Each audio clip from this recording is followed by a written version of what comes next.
Now, when I think of something like competition, we can have a single event. We could have a long endurance single event. We can have a single event that's CrossFit related. Those single events, as long as they're like 2 hours or 2.5 hours or less, just eat normally. You don't need to be carb loading. Nobody needs to be carb loading for any of those sorts of things. Now, if we start to go out 2.5, 3.5, 4 hours and more in a single event, then okay, hey, we may not even need to carb load, and I'll talk about that here in my days before the event. But carbs become more and more important. And then we used to go to like a multi event day, maybe like tennis or a single CrossFit event day.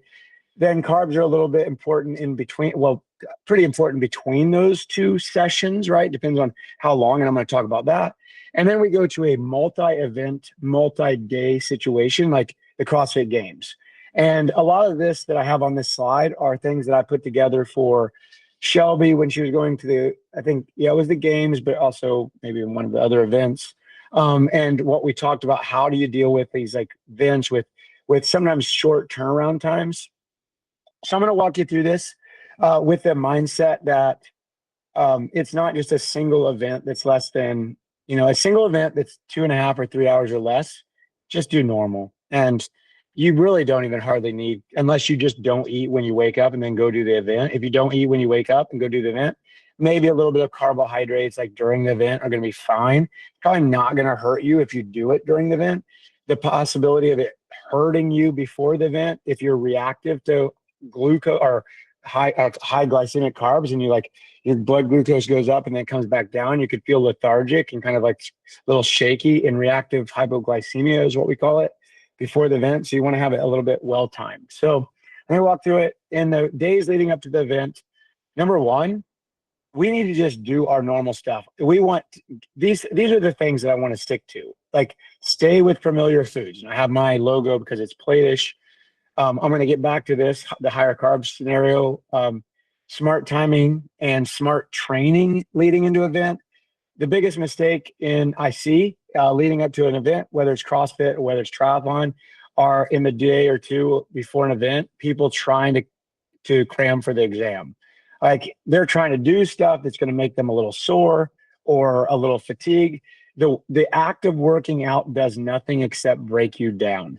That's the whole point. And then the act of recovery is what makes us better. And if you're doing stuff to break you down in the days leading up to an event, you're doing nothing for your event. Now, should you do nothing? No, you should keep your skills, keep your a little bit of power, a little bit of strength. And that's a whole nother discussion in a taper. But smart timing of foods and smart training.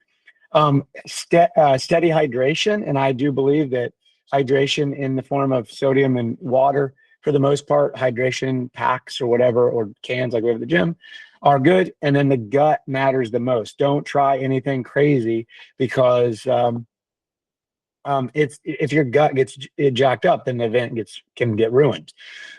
So the higher carbs, when I say higher carbs, we think about Platish for the day being the 1/3 to 1/2 veggies, 25% protein, 25% carbs, and then fats kind of take care of themselves.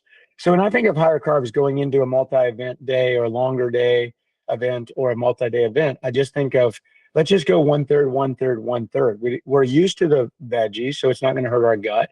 We're used to the protein, and we want to up the carbs a little bit. So you could even do like the half a plate of carbs and leave the veggies and the protein over there, or just go 1/3, 1/3.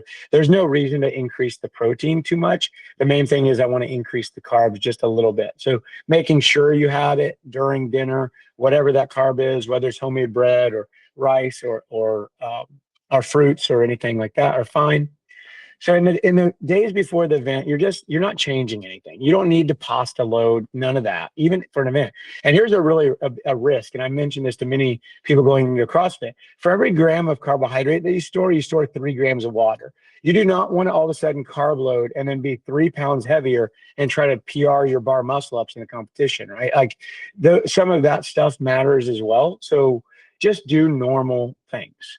And then on the day of competition, here 3 hours before, we want to have 3 hours before a meal that is familiar to you. Maybe it's some carbs. I mean, there's some avocado there, but It could just be toast. It could be some eggs. It could be some great carbs, like berries. It could be any one of those, Greek yogurt.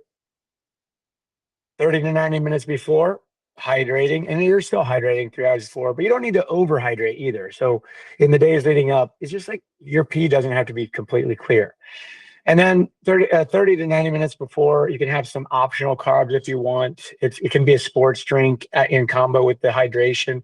Now, if it's like, let's say it's a sports drink, that's not enough sodium to make it like the oral rehydration solutions, which are like the LMNT and stuff. So you can do a little of both.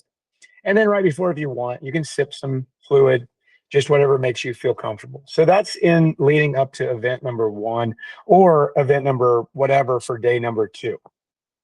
Then in between events, as long as if you don't have a 2 or 3 hour break, if you have a 2 or 3 hour break, then I would like lean towards real foods with a focus on carbohydrates, maybe a little bit of protein, and whatever you're comfortable with, plus your hydration, which could be carbohydrates in place of the real food or in combination, but again, still hydrating. Now, if you don't have 2 or 3 hours before events and it's fast, then it needs to be liquid carbs and the hydration, which could be in combination. About 60 grams or 240 calories an hour with about 1 liter of fluid per hour that you're taking it in. Now, there's a lot more that goes into this in terms of the concentration of those fluids and the osmotic balance they were trying to keep and all those sorts of things. But the point of all this, the point of leaning towards carbohydrates is that if we're doing multi-events or more than 2.5 or 3 hours, the chance that your blood sugar level goes down goes up a little. And we're just trying to maintain that. And we know we don't have enough time in multi-event days to like replenish our glycogen in our muscles or our liver. We just are trying to we're just trying to slow drip this thing to get through the events.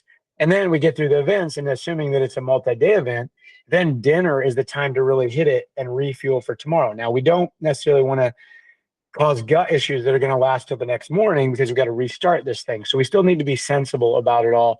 But carbohydrates as the primary, some protein, and then water. Now, I